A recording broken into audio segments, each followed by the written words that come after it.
Welcome back to channel Trader Retail, channel yang selalu membahas saham-saham di IHSG serta menganalisanya secara objektif. Jadi ini hari ini saya mau update sedikit terkait IHSG ya, secara umum saja ya. Karena nanti habis ini saya usahakan akan upload satu video lagi ya, analisa. Cuman saya belum tahu mau update video analisa apa. Mungkin saya akan lihat kira-kira saham apa yang mungkin sedang banyak dibicarakan dan mungkin sangat dibutuhkan oleh teman-teman untuk dianalisa lebih lanjut. Jadi kalau yang ada mau request bisa langsung komen di bawah. Nanti yang paling banyak saham yang paling banyak disebut di komentar nanti kita bahas ya. Tapi kalau nggak ada, nanti biar saya pilih satu saham yang mungkin cukup menarik untuk diperdagangkan besok ya. Oke, jadi teman-teman kita akan sedikit membahas IHSG hari ini ya. Jadi di sini kalau kita lihat ya, IHSG ditutup melemah 0,77% ya. Dan pagi ini bahkan sempat dibawa turun hingga minus 2,3 atau 2,8% sekian ya gitu. Oke, jadi di satu sisi teman-teman, kalau yang sudah nonton video kita kemarin, saya sudah sampaikan peringatan bahwasanya IHSG ini memasuki minggu ke-4 Januari hingga Februari atau Maret, maksimal Maret itu memang rawan untuk terkoreksi ya, itu memang sudah seperti itu siklusnya ya. Oke, jadi kalau kita lihat di sini ya, namun demikian teman-teman, ada satu hal yang ingin saya bahas ya, di balik penurunan IHSG itu ada satu hal positif yang saya lihat di sini ya. Apa itu? Ya. Jadi IHSG hari ini sudah melunasi 1 dari 3 hutangnya, yaitu satu hal yang mungkin cukup baik ya. Jadi hutang apa ya? Kalau ada yang nanya, hutang gap up ya. Jadi di sini kalau teman-teman perhatikan ya, di bulan awal Januari kemarin ya, IHSG membentuk gap ya, gap up sewaktu melanjutkan rally kenaikannya ya. Dan itu seperti yang selalu saya sampaikan ya, khusus untuk IHSG dan bursa saham-saham di bursa IHSG, gap itu selalu dihormati. Dalam rangka apa? Maksudnya apa? Dihormati dalam arti ketika terjadi suatu gap, harga saham tersebut akan berusaha menutup gap tersebut di kemudian hari ya. Dan hari ini kalau kita lihat IHSG sudah melunasi hutangnya ya. Jadi gapnya sudah ditutup dengan shadow ya, meskipun shadow nggak apa-apa, bagus ya gitu. Dan dia rebound lagi balik ke atas gitu ya. Nah tadi saya bilang melunasi 1 dari 3 hutangnya, berarti ada 2 lagi dong. Iya, ada 2 lagi. Mana itu ya? Jadi hutang yang kedua itu yang tercipta di bulan Desember ya. Jadi di sini kalau teman-teman lihat ada gap ya, gap kecil di sini di harga 5.800-an ya untuk menutup gap tersebut. Nah, satu lagi gap yang ketiga itu ada gap kecil ya, sewaktu di bulan November, cuman gapnya kecil sih memang, itu di kisaran di sini nih di sini. Lihat ya. Jadi di sini ya perhatikan high-nya itu 5395,7 ya. Besoknya itu low-nya di 5412. Jadi jadi dari 5395 di high-nya ke 5412 itu ada sekitar selisih 17 poin ya, 16 sampai 17 poin dari grafik IHSG itu ya teman-teman. Jadi di sini ada gap kecil ya.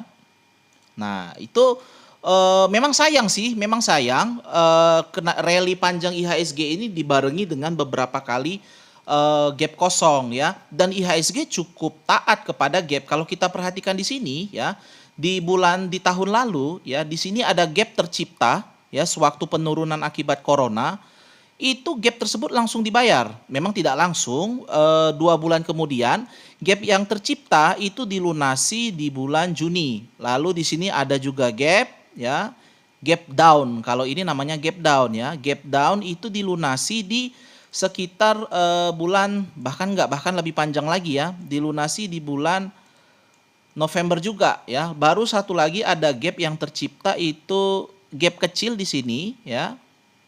gap kecil di sini. Oke. Itu pun baru dilunasi sekitar bulan Desember. Jadi di sini IHSG cukup taat kepada gapnya, dalam arti ketika terjadi gap, IHSG akan berusaha melunasi gap tersebut. Nah, jadi per hari ini IHSG sudah melunasi 1 dari 3 hutangnya. Nah, memang ada 2 hutang lagi dan itu yang menjadi kekhawatiran kita, dibarengi dengan bulan Februari yang rawan koreksi dari IHSG ya teman-teman ya.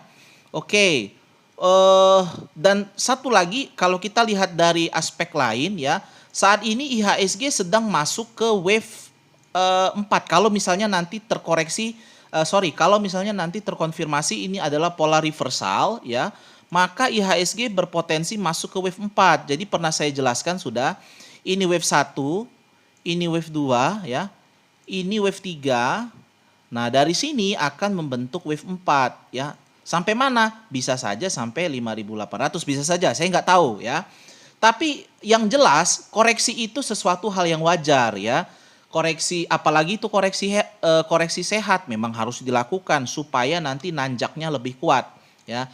Jadi kalau kita lihat di sini ya, kalau kita buat garis uptrend lainnya ya teman-teman, koreksi sehat IHSG itu bisa saja terjadi hingga maksimal itu di area 5.600-an ya, 5.600-an, atau kalau nanti dia lebih panjang sideways-nya bisa saja nanti dibawa koreksi hingga 5.800-an bisa saja ya. Nah, lalu selanjutnya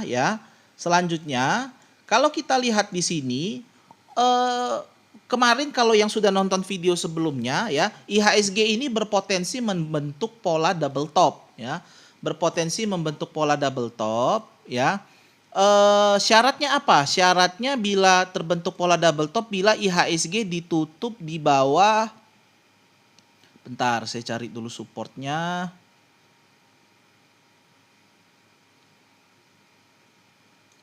Kurang lebih di sini ya. Bila IHSG ditutup di bawah 6285. Nah, hari ini IHSG itu ditutup di level 6258. Jadi sebenarnya ini satu sisi ya bagus IHSG membayar hutangnya, menutup gap. Di sisi lain IHSG closingnya kurang cantik karena ditutup di 6258 sehingga pola double top ini terkonfirmasi ya teman-teman ya. Jadi ya bisa saja IHSG akan turun, melanjutkan penurunan ya, tergantung candle besok penentuannya. Kalau candle besok IHSG rebound ke atas, bisa saja pola double topnya patah. Tapi kalau misalnya IHSG ditutupnya lebih di bawah 6285 lagi, itu mungkin tanda-tanda yang kurang baik gitu ya, karena pola double top adalah pola pembalikan arah gitu ya teman-teman ya. Oke, itu tadi ya teman-teman. Jadi ya itu saja saya mau update singkat terkait IHSG ya teman-teman. Inti dari update singkat ini apa? Intinya adalah market sudah rawan koreksi ya, hati-hati. Market ini tidak seenak bulan November dan Desember tahun lalu ya. Kalau November Desember tahun lalu itu kita mau milih saham apa aja tuh enak, potensi cuannya lebih besar daripada potensi loss. Nah, kalau sekarang potensi loss dibanding potensi cuan itu udah 1:1 ya. IHSG sudah balik ke zaman sebelum krisis corona. Jadi berhati-hatilah ya. Cash is king dan money management is also king ya. Jadi selalu jaga cash supaya teman-teman punya dana untuk serok bawah, dan selalu atur money management. Jangan pernah all in di satu saham dan jangan pernah asal HK aja ya teman-teman. Oke, demikian tadi pembahasan kita. Semoga bermanfaat untuk teman-teman ke depannya. Jangan lupa subscribe channel ini supaya kalian tetap dapat mendapatkan update video terbaru dari kami. Tekan juga tombol like, komen, serta share video kami sehingga semakin banyak orang yang mendapatkan video analisa dari kami. Terima kasih.